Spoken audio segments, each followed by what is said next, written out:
course is religious problem and culture change.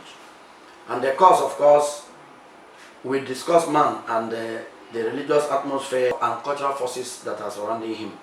So there are issues to be discussed in this course, such as the concepts of enculturation and inculturation, models and factors of change, that we have properties of culture change, problems of culture change, social and religious forces of change in religion, of course, maybe with case studies, and it will identify and also to identify the religious change and such changes as conversion and responses to them.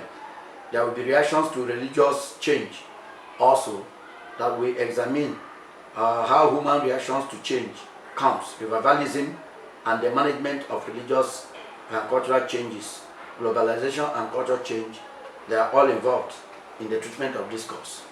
And introducing this course, we see that man is a religious, cultural and social being, and as such, man's world is dynamic, and so is every religious and social institutions that are surrounding man, operating within it. This is to say that everything of human concern, including man himself, undergoes through the process of change. And in the same way, all the religious, cultural, and even social institutions or organizations of man have one time or the other, or in one way or the other, undergone true transformation from their original nature and positions, and can never remain the same. And that is why we see culture change or religious or social change. Over the years, the world of man has witnessed, of course, an increased religious transformation, social interaction and communication, coupled with all pervading influences of social and of science and technology, all of which have combined to make the world a global village, as is the popular saying. Therefore, change in itself is ubiquitous. And what we mean by that, we say it is done. Change happens everywhere and every time. Change is ubiquitous, and change is irresistible, and change is also inevitable. So all cultures are characterized by change, because all through human history, different cultures have appeared and disappeared. Different cultures have appreciated and depreciated.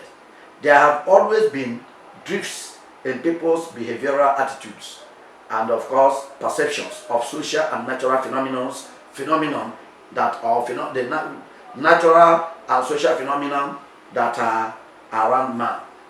So as we witness change in every relationship and in virtually all aspects of our lives, this becomes the reason for the assertion that everything changes except change in itself.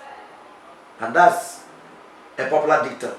So in this study, social change will be used interchangeably to mean cultural change as well as religious change. But we define them. I think to start with, we can define them briefly as it is. Define some concepts that will help us to better understand this topic. One of them is culture. Culture can be defined variously and have been defined variously by different scholars.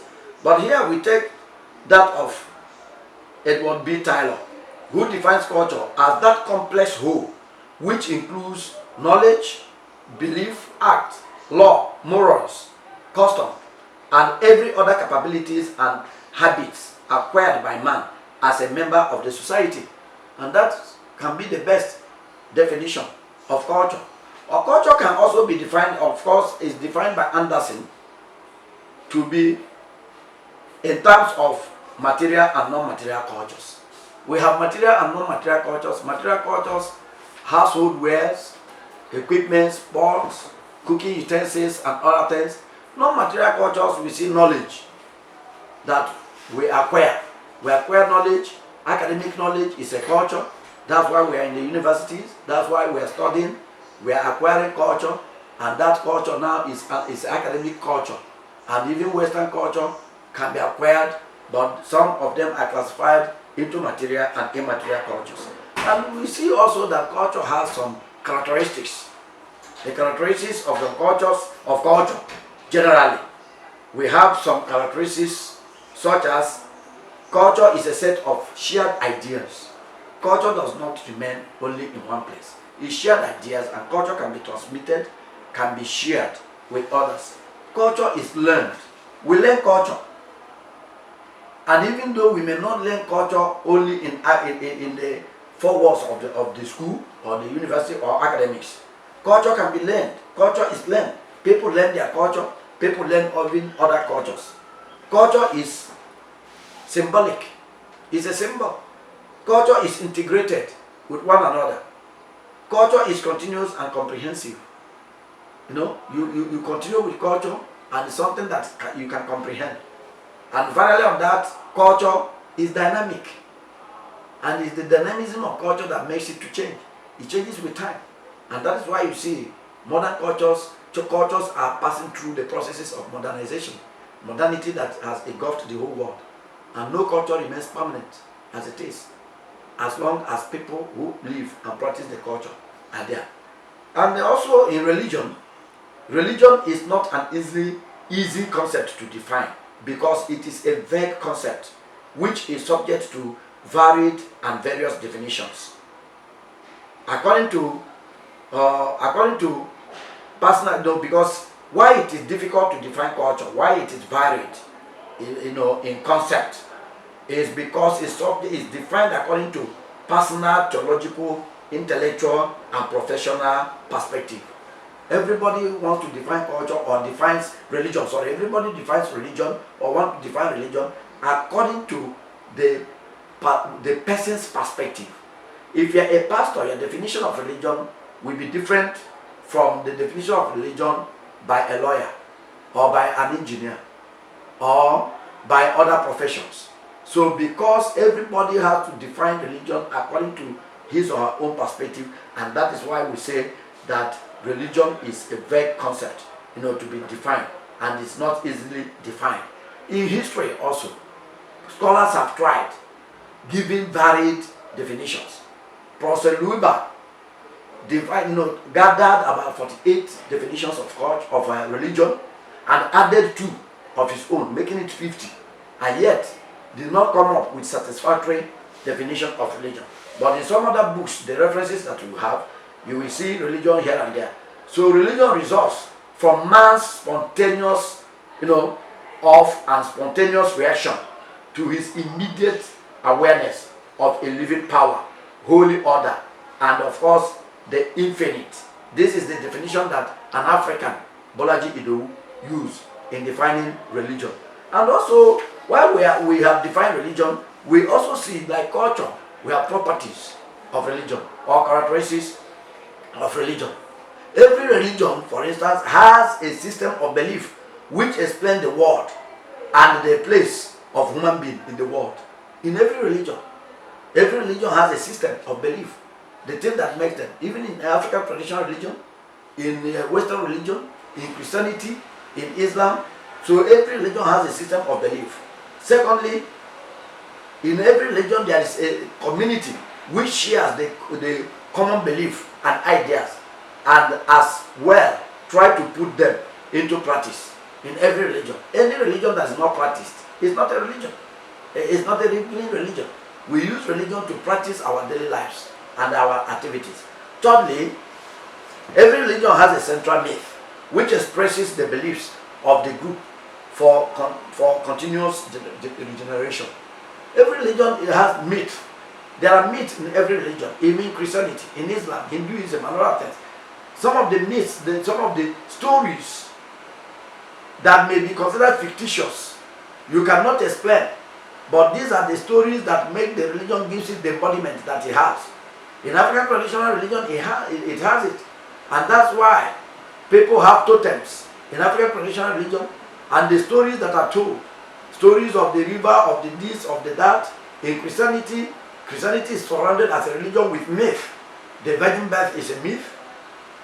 The Trinity is a myth that you cannot explain, but it's understood by the practitioners, and we hold it greatly. Fourthly, In every religion there are sacred, in every religion there are sacred monuments and rituals through which the believers express and manifest their convictions. Yes, in every religion there are sacred monuments. Of course, we have buildings, shrines, architectural designs, and even in Christianity, you have different churches having their own, according to their own belief, called wilderness in African initiated churches, wilderness and other things. So there must be sacred monuments. And also, in religions, of course, there are ethics and rules about human behavior founded on the revelation of the supernatural. In every religion, there are ethics to be observed. There are rules. Even the ethics. One of the things that bring problems in religion today, is it not, especially in Christianity or Islam, the dressing code and other things. Many religions have their dressing code. There must be rules. There must be ethics. What the do's and the don'ts. The things that are natural and supernatural. So there are also characteristic emotion or emotional expressions such as dread in every religion, guilt, awe, mystery, devotion, conversion, rebirth, liberation, ecstasy, bliss.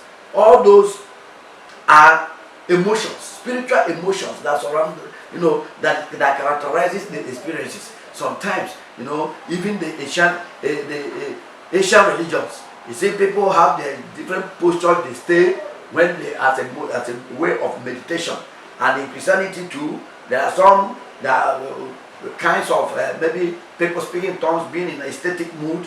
Then also there are material expressions in every religion in the form of statues, paintings, musical compositions, and instruments, rituals, objects, flowers, incense, clothing, architectural designs, and specific locations that characterize every religion. Every religion has it. You have the kind of things, the replica, embodiment of monuments and other things that people use as symbol. Even in the architectural design, you see the cross, what it symbolizes. These are the things we mean. In Islam, the minaret, what does it mean? The crescent, half moon, what is the symbol of religion. Finally, on that, there is the idea of sacredness in every religion. The distinction between the spiritual, that is the sacred, and the ordinary, the profane. In ceremonies, with the accompanying peculiar languages, clothing, objects, actions, and reactions, people and places that characterize each religion.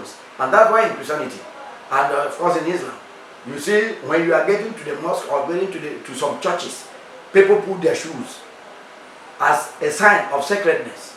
People do some things that reserve the sacredness, the idea of that spirituality. We are and separate. There is a separation between the holy and the unholy in religion.